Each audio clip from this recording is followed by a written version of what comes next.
বাজান কেউ তো কলা কিনে না। আর কিছুক্ষণ বৌমা কলা কিনবে। মারে এখন তো ডিজিটাল যুগ, ডিজিটাল ভাবে ব্যস্ত হবে। বাজান ডিজিটাল আবার কি? আরে মা তুই বুঝলি না, গান। গান? হ্যাঁ, তুই না মা একটা কলার গান জানো, কলার গান গেয়ে কলা ব্যস্ত হবে। তাহলে বাজান তুমি জুড়িটা আমার মাথায় উঠে দাও, আমি তাহলে ল। গান গাই।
বাজান দেখছো সব কলা বেচা হয়ে গেছে।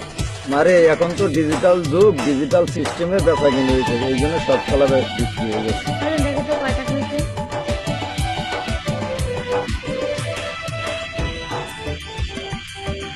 বহুত বাজান আর দুটো কলা আছে। আর ব্যস্ত হইব না মা, তুই একটা খা আমি একটা খাই, দুজন চল।